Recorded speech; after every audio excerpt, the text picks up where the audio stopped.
Hello. Hi, how are you?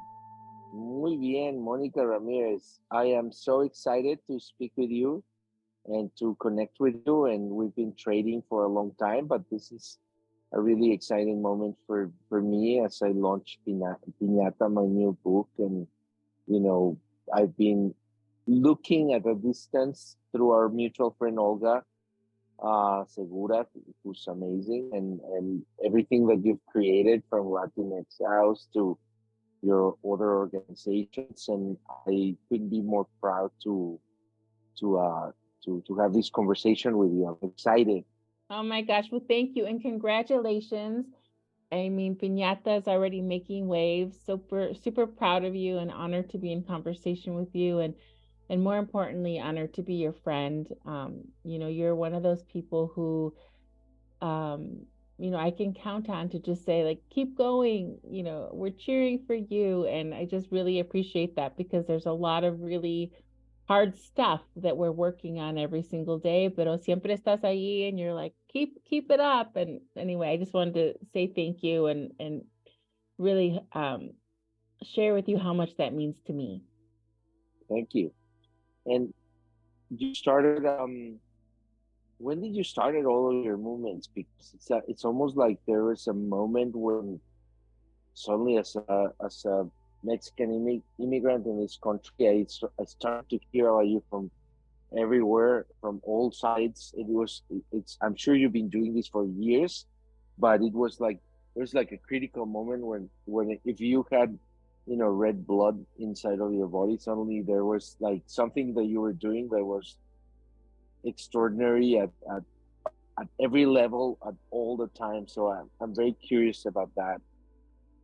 Yeah, well, it's interesting because well, you mentioned our friend Olguita Segura, and she and I met actually in 2018. And but that was after many years of my activism and work. I've actually been organizing since I was 14 years old.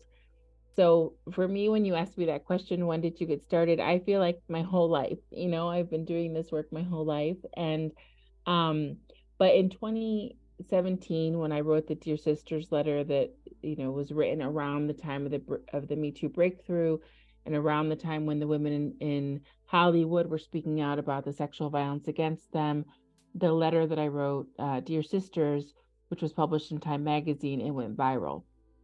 And it was really interesting because I remember people calling me and sending me messages and saying, "Oh, we never knew about this problem, or we never heard about farm worker women speaking out against sexual violence or that sexual harassment was a problem."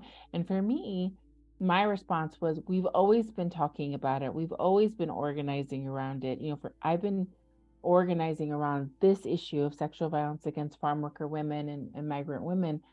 This is actually my 20th anniversary of starting my first Ooh, organization. amazing. 20 years.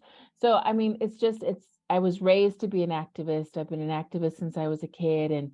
But I think that breakthrough moment that you're talking about, it really came when the Dear Sisters letter was published in Time magazine, and then people started to take more notice of the work.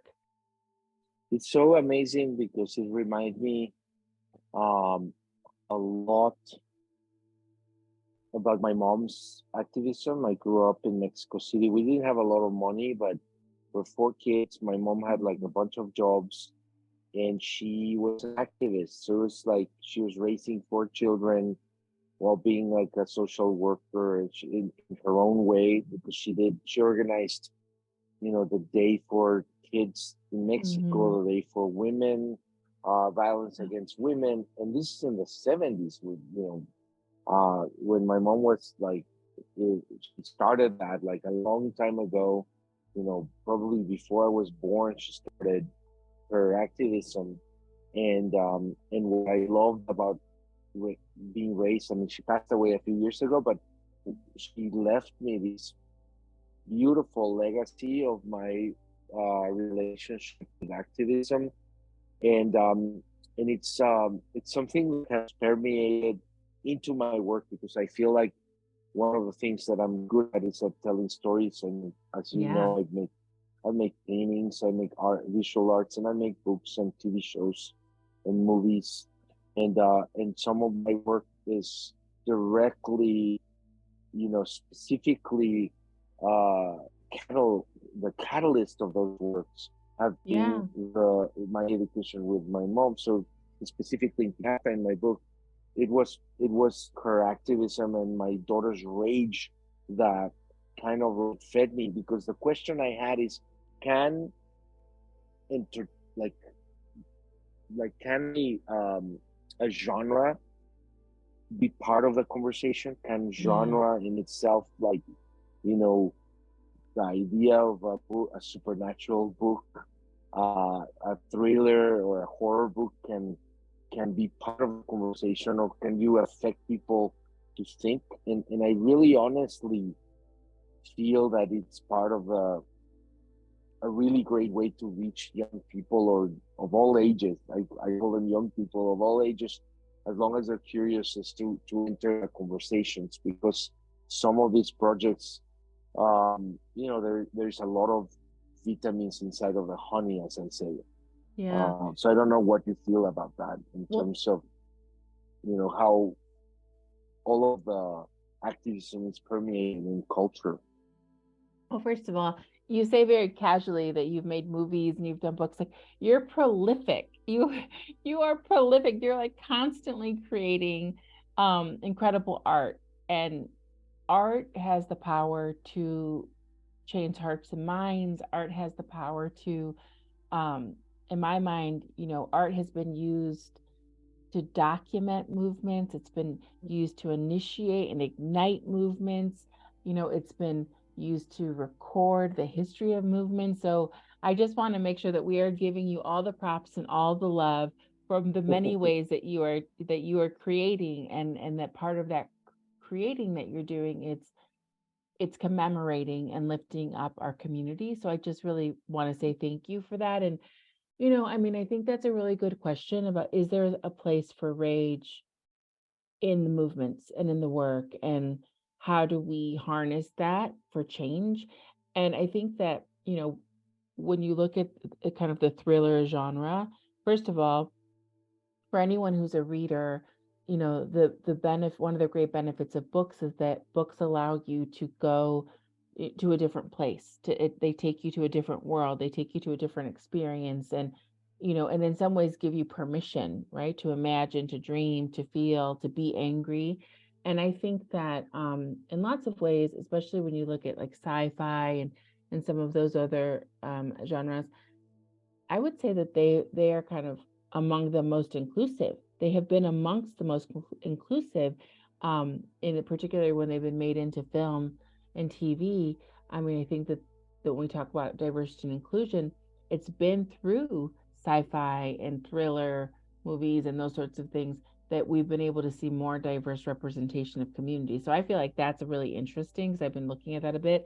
But for movement building, I mean, I think that the goal is for us to be able to take pain and rage and turn it into something, use that as the possibility for driving positive change, right? So, if you think about all the marches that happened, um, as a part of the Black Lives Matter movement, when all the marches were being organized around the murders of Black community members, the organizers had to take the pain and the rage of community and figure out what to do with it and how to use that to drive change at the systems level, um, legislatively, etc. And I think that that's important. We have to feel all the things that we feel, and I think the opportunity is to figure out how we can take those emotions and use them as drivers for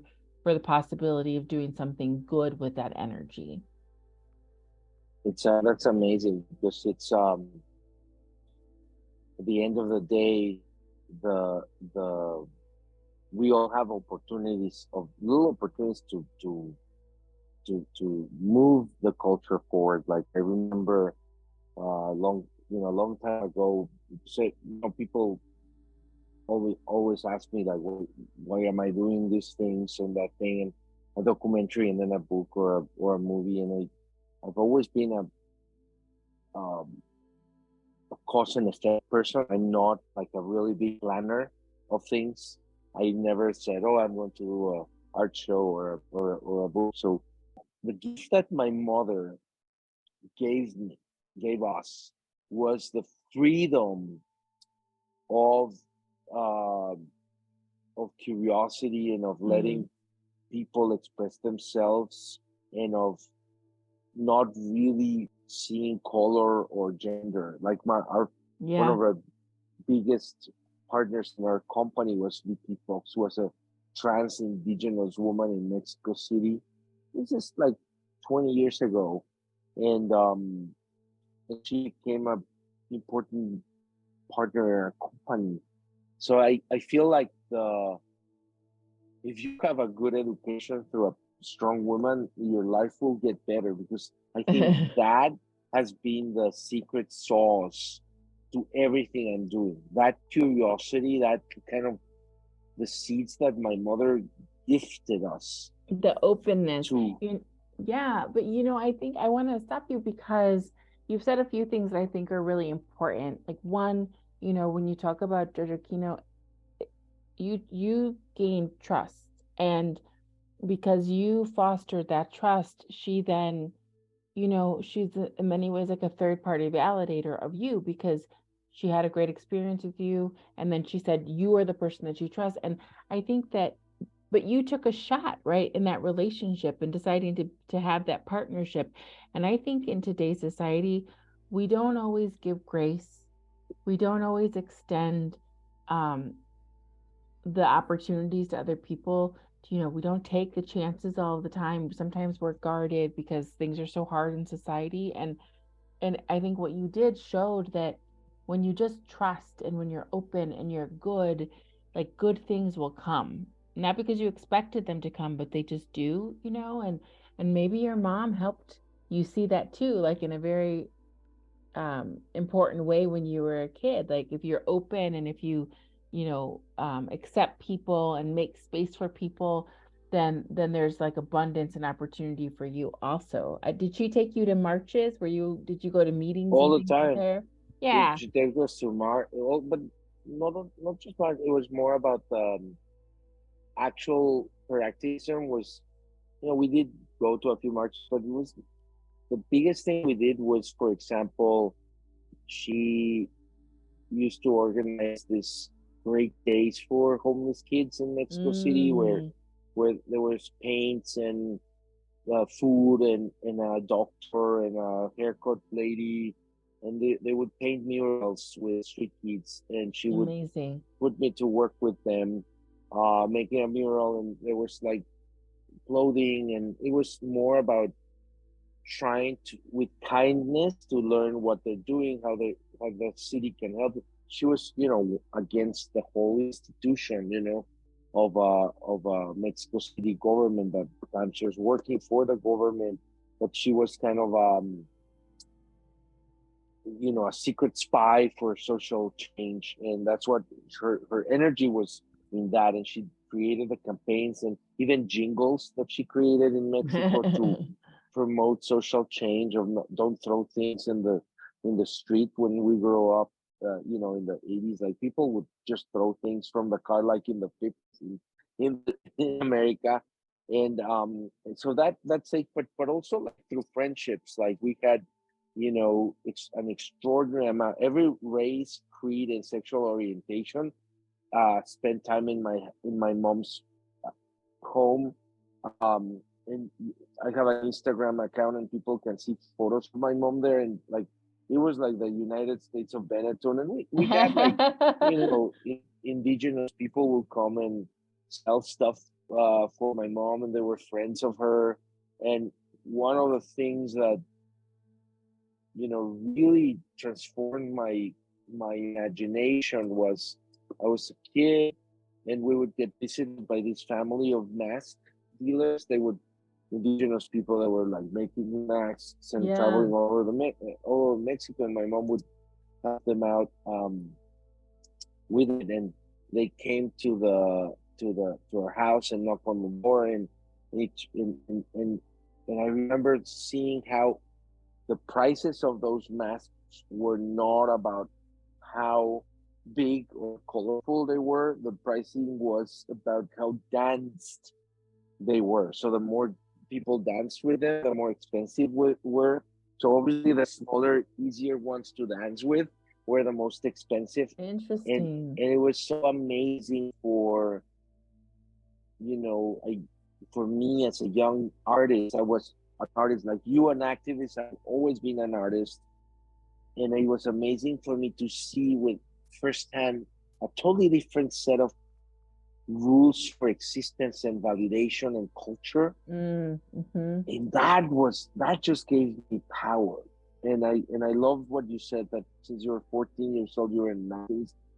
That, it's when you discover your sources of power, and everybody has them. We just forget about them.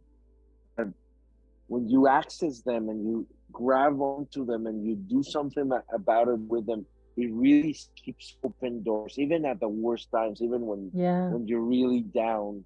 Um it opens door for you. So I you do remind, all of the things that you're doing, you do remind me of my mom. Oh, wow. And even though our relationship was not perfect, I'm not saying she was like, Yeah. she was very creative, and she was, sometimes I would say, oh, I just read this book, oh, I read it already. Like, we had our thing, it was but it was it she also gave me the gift that I'm very confident and comfortable with powerful women. In fact, the stronger and the more powerful the woman is, the more I feel like, yes, this is home. So the more I study you, Monica, the more I love the opportunity to talk to you, because I feel like this is just the beginning for you. And like, the world can throw anything at you right now.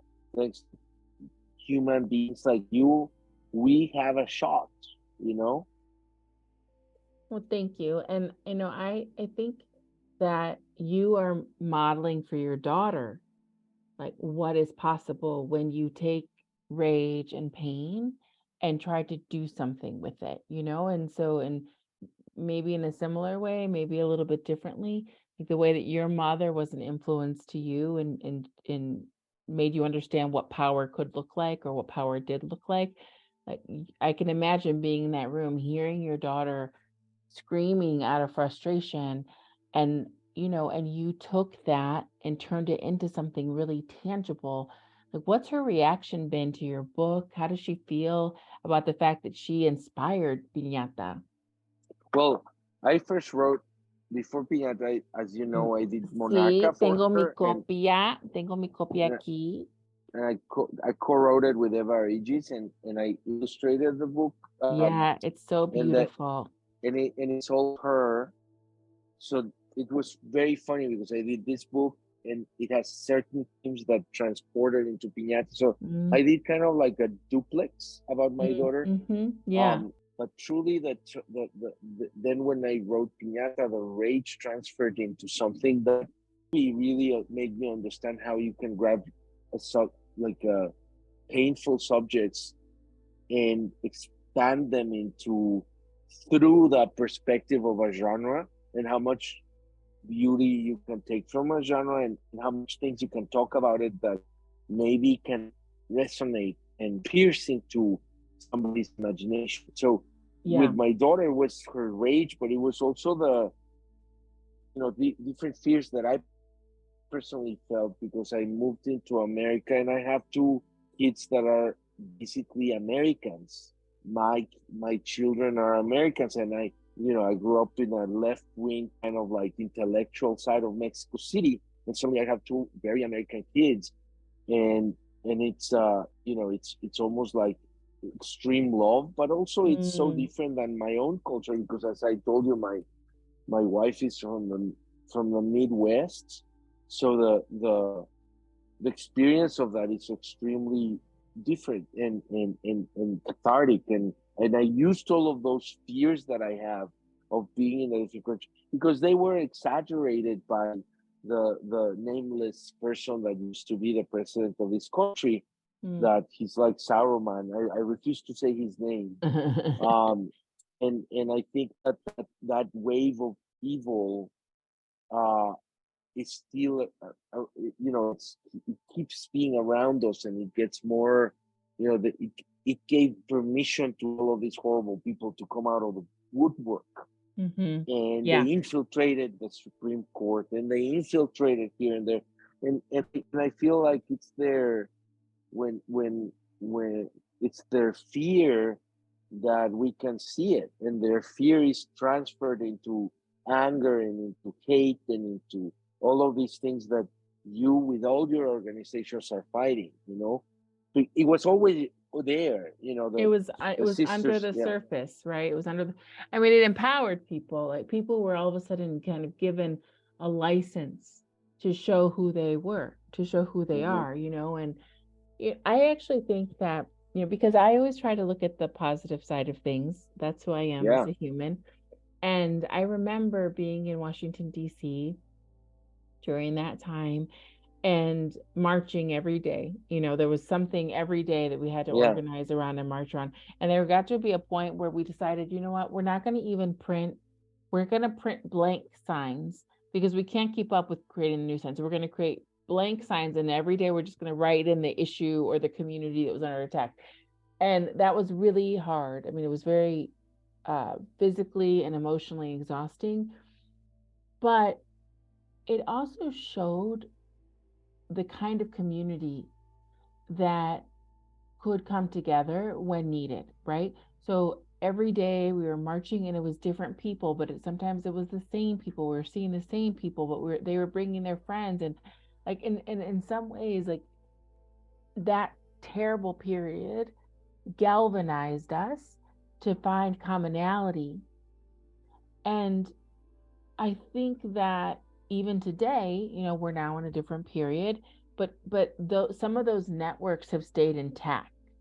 And I think that that's been really important because those networks have stayed intact, and because they're, multicultural, you know, people of different ages, people of different backgrounds, people of different socioeconomic backgrounds, etc. Like I think in some ways it's given us a kind of a runway to really push change forward in a way that might not have been possible, especially when, everyone thought we were just going backward, backward, backward. But actually, I think we kind of have to be mindful that even in that dark period, there were some silver linings. And I think the silver linings were like the coming together, right?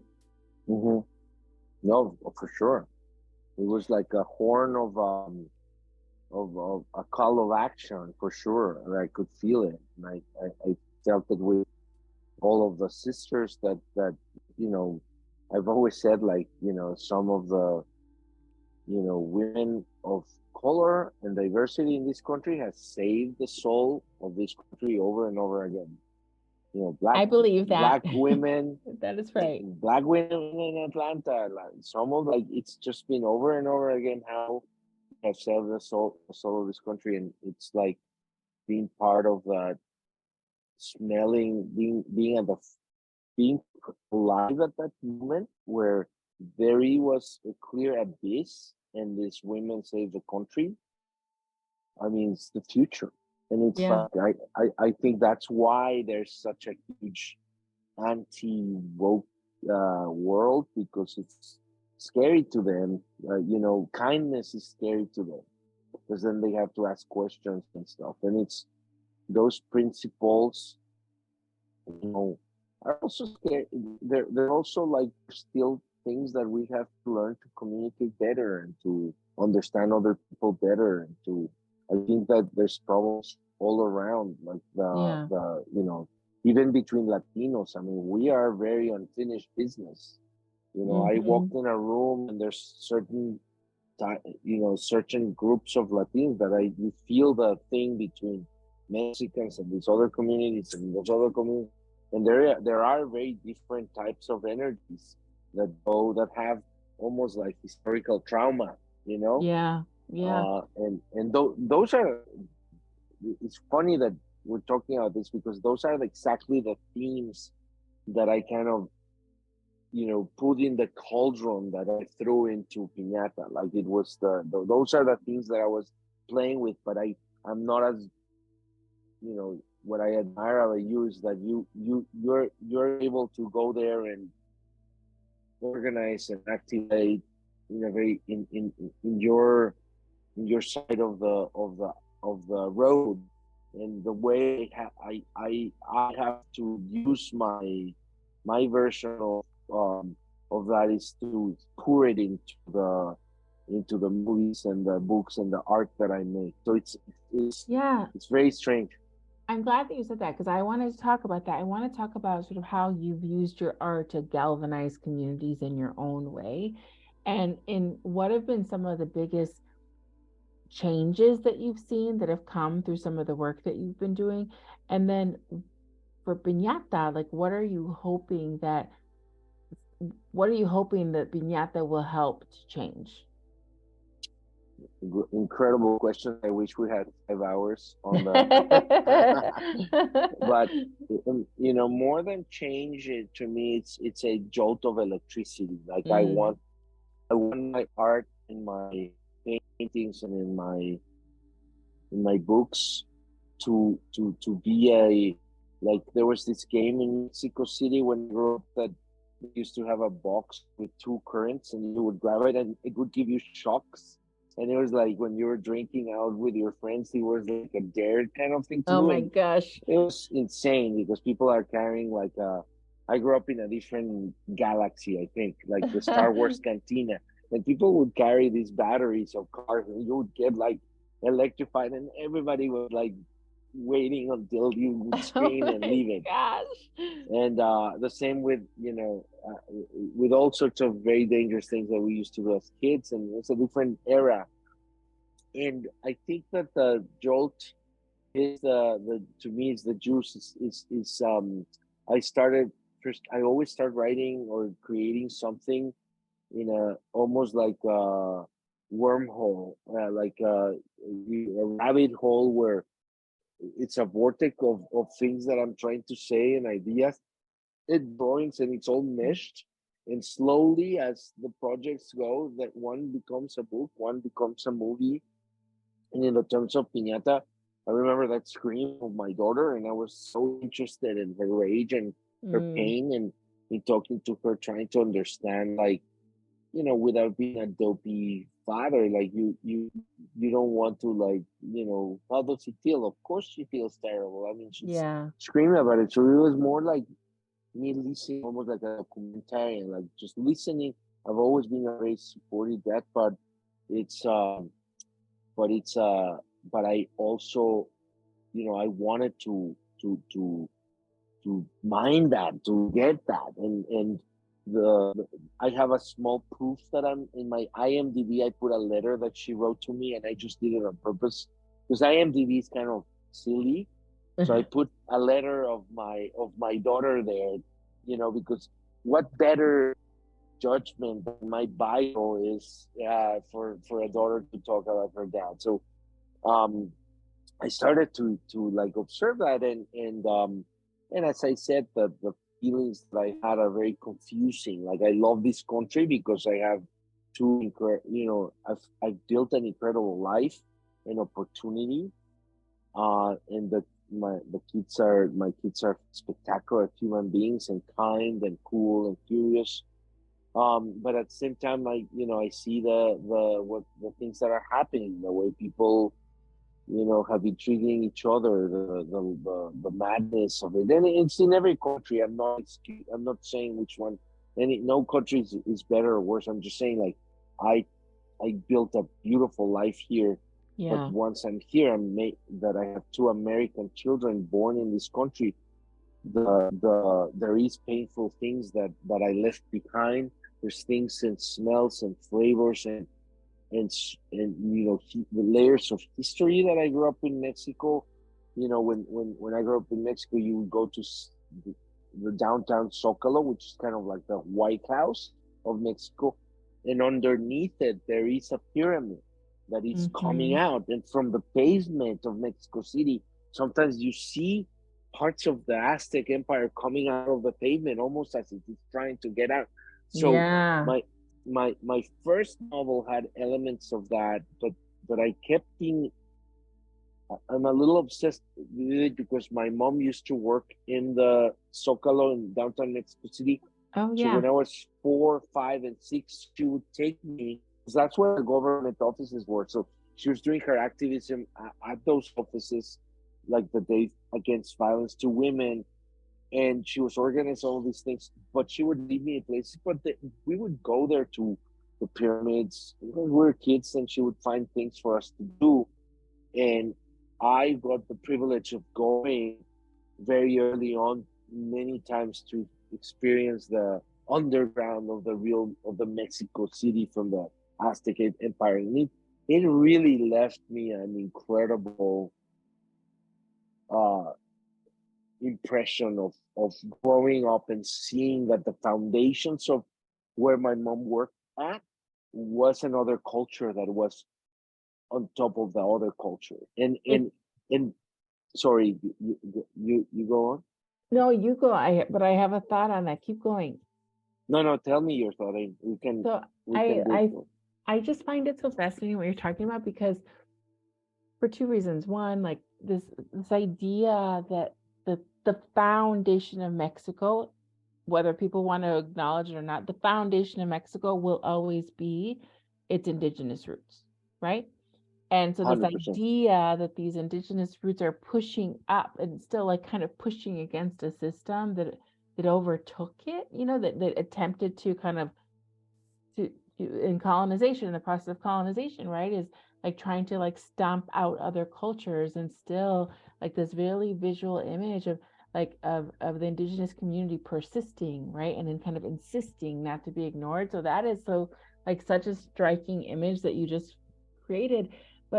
But I also think that like when you think about Latinidad in the United States and sort of how we show up and how we allow kind of the foundations of our own community and our own culture to continue to show up. Where I come from, my family's from Mexico. I'm third generation. We came to the US, but we never let go of our culture. And so I'm just curious to know from you, how have you been able to take that really formative experience as a kid, like really kind of coming to terms with this understanding that the indigenous roots of Mexico as a nation continue, persist, etc. How have you been able to educate your own children about that?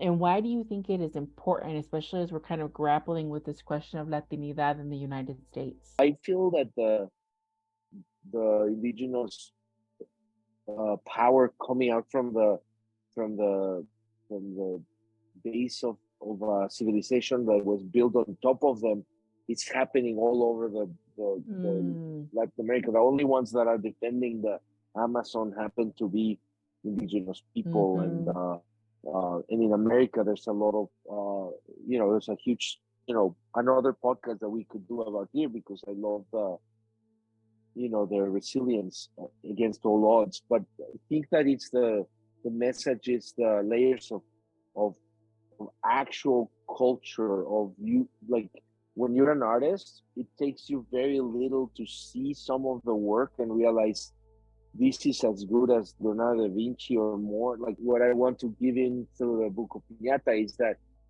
I a little bit I it was the fear that I have is that we will forget the way they sound, that the old gods will sound. So Mm, there is a monster in my book, in my horror book, and yeah. the Catholic the Catholic kind of tradition is to put the evil as one side and good as the other. Mm-hmm.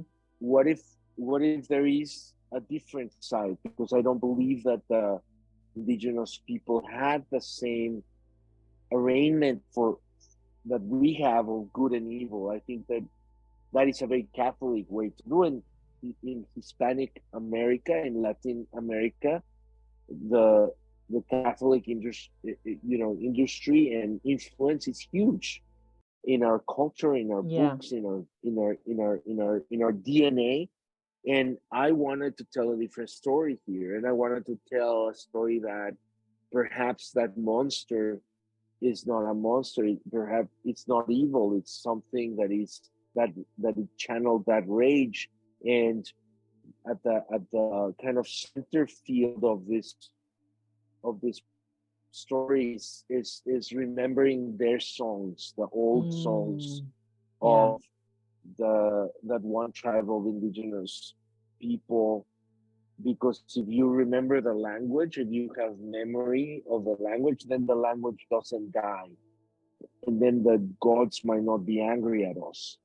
So the whole book is about that memory. So even though it's in the architecture of a horror book, I think it has a very profound kind of, hopefully profound, because I'm not I don't know, but it has this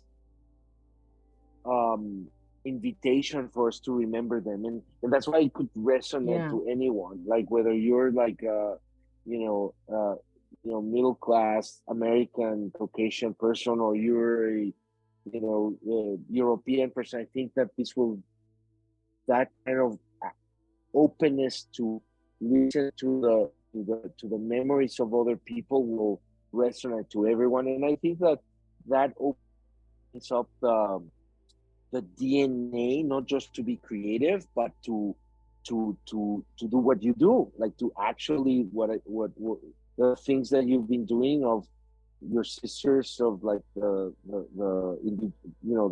immigrant things. It's just listen to them and remember that these are people with incredible stories, and that they Mm. can contribute to this place in a powerful way. And that's at the center core of a traditional horror story, So I'm very excited about that, because I have no clue if it will be successful or not. I've reached out to a couple of really big media companies to say, look, this is a this is something that could become very memorable if I have your support. And so we'll see if they open their books to us. Well, I find it really interesting. And I also find it gives me a lot of hope, because one of the things you're talking about is around the sophistication of the art and the sophistication of language, and sort of even like when we think about who is brilliant in our society, like indigenous people are brilliant. Indigenous people in prehistoric times, they were building pyramids. You know what I mean? They were brilliant. And so this idea of like who is sophisticated, what is sophisticated art, I think that people have defined it too narrowly, and you are creating art that represents these big ideas and these big possibilities, and is bringing forth our culture. And that is important to me, Leopoldo, because I'm an activist. I'm not in Hollywood. I'm not making movies. I'm not from that world, but I do a lot with folks in that world. And I feel like so much of the kind of focus within the Latinx community has been around Latinx representation in film and media, and kind of asking Hollywood to do better. And what you have just laid out for us is this idea that like there are people making beautiful art, and who are brilliant people making sophisticated projects, who are just doing it in the world, with or without permission. And so thanks for that. But why do you think that's important? Like when we talk about authentic representation of the Latinx community, like do we need anyone's permission to be able to represent ourselves accurately in the world? And if no, then what do you think is going to be the driver that's actually going to make the shift, so that more people like you can be making the kind of brilliant content and creations that you're making, that actually, like, what do we need to do to clear the way for you? Well, it's not so much about, you know as I said to you, 20 years ago, my well, we worked with indigenous, like, trans communities. Like, we were walking the walks 20 years ago, like, not just talking about it, but implementing in our stories, in our work, in my art. um and and it's not that I want to ask permission, but I do believe that it would be cool if they help us expose more people for it. You know, like a minor actor or a big actor does, or the wife of somebody does a book about like babies in the whatever, and there's a million newspapers that the machine is extraordinary for, you know, the people in the machine.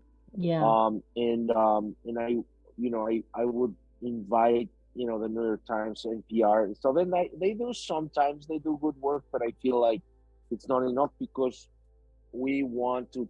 The inclusion is not about just putting an actor on a play or in a movie. It's about hearing the stories and and and uh and and exposing people to more stories and more diversity of the stories because they work. I mean, a Korean movie like Parasite was very different from the normal Hollywood thing, and it worked really well, and it got a lot of attention. It won an Oscar. Same with the Michelle Yeoh's movie. I think Yeah. the ideas of that movie comes from the Asian cinema, and it's a hodgepodge of, you know, comic book and Asian manga ideas, and I think that there is hope. Mm-hmm. You know, and in this conversation, I'm just doing my attempt to get that exposure. So I'm not saying it's impossible. Yeah. I'm just saying it's like I'm just saying it's not as you know we live in a world that is extremely saturated of content and of ideas. So how do you tell a story and have some, you know, and have the opportunity to make people hear it? You know, like when there's 1,000 million TV shows going on all the time, and there's so much going on. You know, we do what we can, and I do believe that the Hispanic and the Latinx, our generation could do a better job of promoting each other. Something that Mm. I've done passionately for all my friends, but I feel like I always have to knock on the doors harder than anyone to put it out. And I've been lucky that I make a lot of stuff, but every single one of those things, it's years of hustle. Like Yeah. you know, and that I don't mind. You know, I'm not. It's not a complaint. I love my I am one of the 0.001% of the people that can get away and make a book and make a film and make art all the time, and I've been paid to do it. And so it's not a complaint, but I still feel that there could be a much more organized, powerful way for us to help each other and push each other's content because other communities have done it really well. You know, like Yeah. I believe better than the Hispanic community. I believe some of the African American community has done it better than the Hispanic community and the Latino community. They've been better organized and better. And now we we are from so different, you know, experiences and backgrounds, but I feel like very I'm excited that there is a lot of growth that we can have, Yeah. especially right now. The opportunity of this big strike in one of my guilds is the Writers Guild, and there's a Yes. huge strike, and I love the opportunity we have because this is a guild that is literally saying no to AI. You know, we don't want suddenly if I deliver my book to a publisher that they go, well, we want to make it better, and here's the AI version, and then they don't pay you that Yeah. step because AI can do it for free for them. That is the one of the fundamental things of the guild's strike that I really agree because it's you know I can see it already. I've met some directors who told me, "Well, I'm running all of my ideas through AI," and it's really, you know, I don't mind tools at all, but they are, you know, if you don't set up the rules, in 2 seconds is Uber takes over, and there's nothing you can do about it, and then it's too late. And I Yeah. can see it clearly how one day an executive would tell me, well, my algorithm told me that your script has to be this and this and that, and they don't want to pay you the steps, but they just structure the deals in a way that you get little pieces of money around around all of the different drafts that you make. So that's something that we're living it right now. And so I'm very excited. One of the opportunity that this chaos is happening because we're having this discussion. Yeah. So whenever there's chaos, there's opportunity, and I'm drawing from that opportunity to say, hey, we could do a better job. And again, I'm super excited for this conversation because you've managed to create a beautiful, powerful platform, and a lot of really great people follow you and listen to what you have to say. You've earned it from just hard work, just as you said, being in the marches, being there, present, and organizing it, and the letter that you wrote, and all of these things they're not a flash in the pan. Like you know, Thank 20 you. years of your activism is what it is. It has made it. But my question at the beginning of the conversation was like, you your narrative suddenly started to like get maybe from Time magazine a loudspeaker. That's what I'm saying. Like Yeah. we Yeah. now and then we get filtered into these places of that magnifying our voices, and it becomes great. So my hope with Hmm. Piñata is that there is a young indigenous writer in America that maybe he'll represent like, I can do better. And by the way, my family is Nahuatl and I speak the language, and I'm going to write a horror book in Nahuatl. And my hope is that we all galvanize and figure out how to publish that, and how to you know and how to pursue that, how to help that, how to get those voices to be alive and continue the legacy of their memory. Because Mm. my art is the continuation of other art. Yeah, and I appreciate about you the fact that you're always thinking, how do I make room for other people? How do I lift up Monica? How do I celebrate this person? How do I, think about this young person, the possibility for them to create art from my art? And that is a quality that more people need to have, Leopoldo, because it's a special quality. And I think that when it comes to the world of entertainment, and in other industries too, like sometimes we harm our own interests because we're in this scarcity mentality. There's only a few spots, Yeah. there's only a few jobs. And I appreciate that that is not the way you think or the way that you move in the world. And I guess, I would love to hear from you. how do you how do you think that we can make more space for each other, like in your industry as a creator? Like what are like one or two things that you would say to other people about what they can do very concretely to make more space for each other? Well, I've said it very clearly.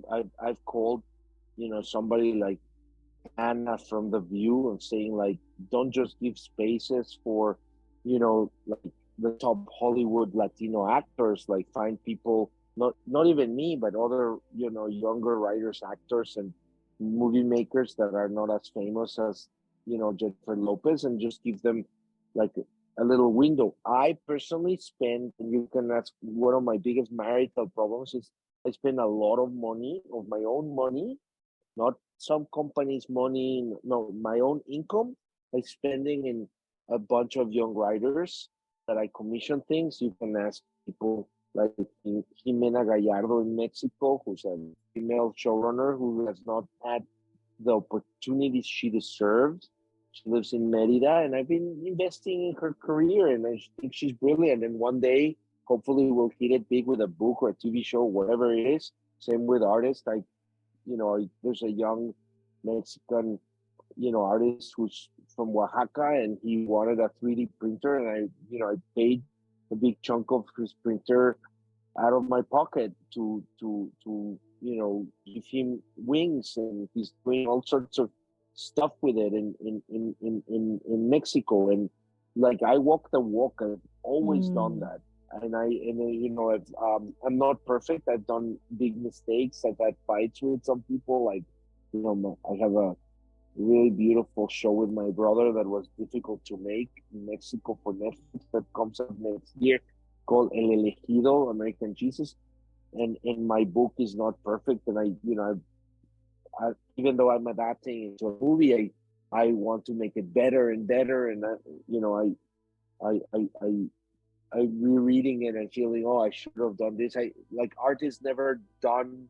It's a little bit, art is abandoned, like Picasso used Yeah. to say. And but I think that at the granular level, I believe that we can all do things, uh, and I am doing that, and I also get help. I have a lot of friends that have posted stuff on my work, and they've been very generous with their time, and I love that. And I think it's a mixture of that stuff. I believe very strongly that, um, as I said, art is kind of like a long distance run that you keep passing the baton to each other. But it's Yeah. not. But it's not just a linear thing. It's a loopy, weird, energetical thing, because again,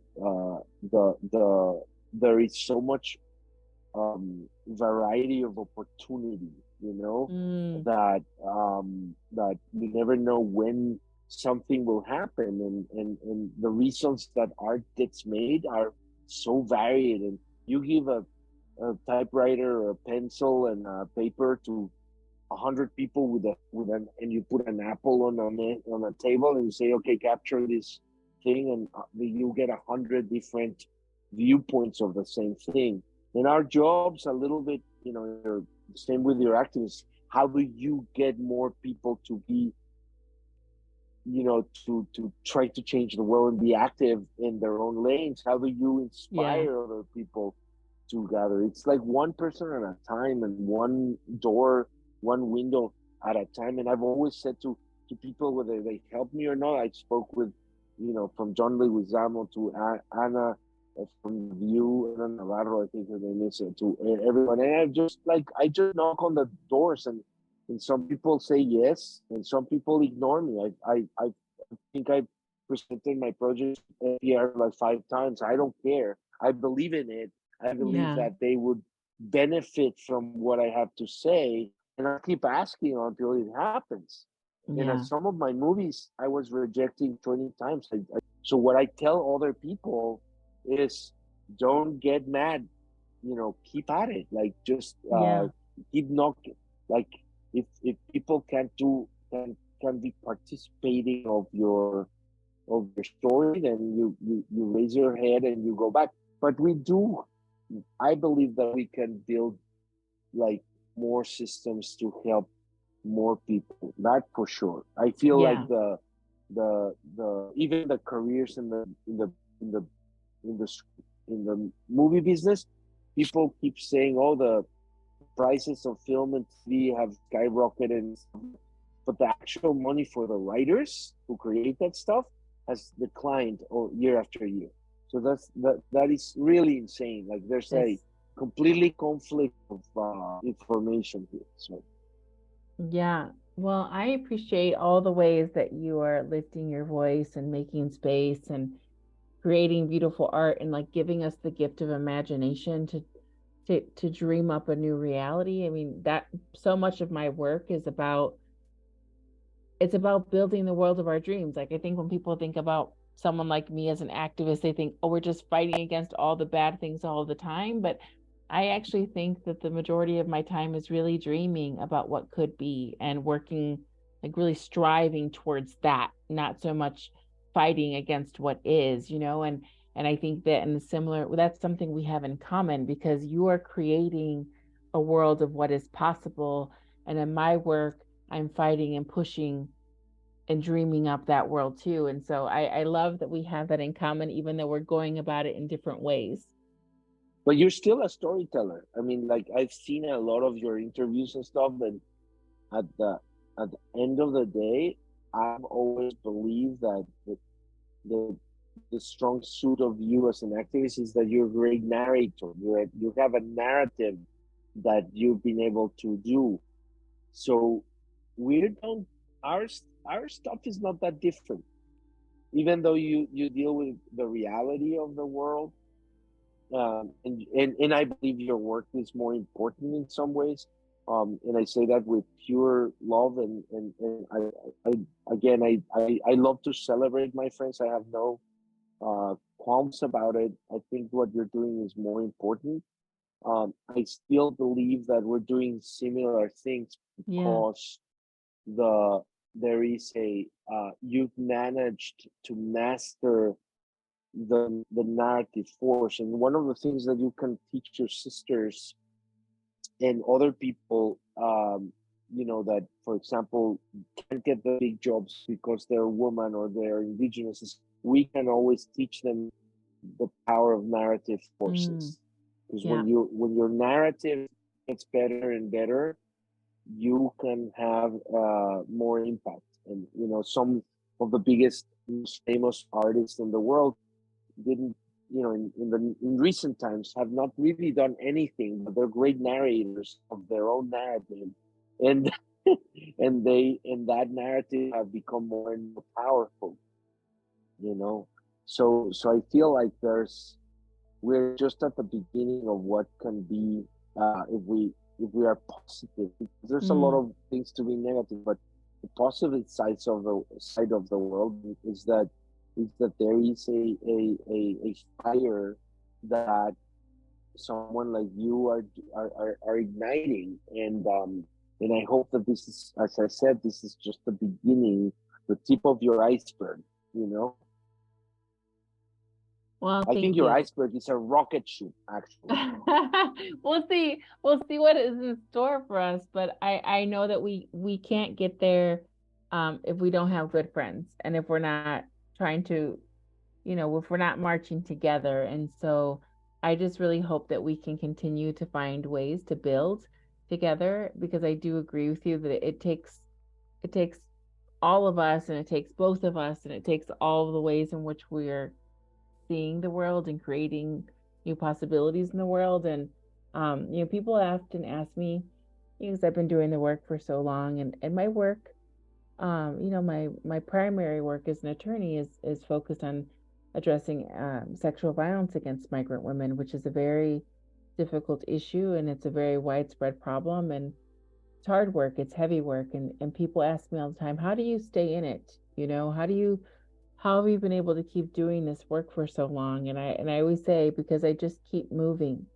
And I think that's what we all have to do. We just have to keep moving and believing that it's forward motion. It's forward motion, Yeah. because we can't let ourselves get stuck. Yes. Absolutely. Absolutely. That's the beauty of the movement, is that it's not static. You know, it's the opposite of being static. So um, this is wonderful. I think that creating is also a solution for not being stuck there. What Yes. is in store for us, Monica? When are we should start discussion every, once a month. This is so much fun. We got to figure that out. But we need to see each other in real life, so I can celebrate you in piñata, and meet your family, and dream from Absolutely. there. I think we gotta get together to celebrate. Absolutely. Will. I thank you so much for this conversation. I truly appreciate you. Thank And you. I um and I appreciate think that you. we're ending in such a high note that, it's as good as it's going to get, like you're a rock star. No, I think you're a Um rock star. Thank you. And until next time, right? yes. We're All right. Okay, we're my we're friend.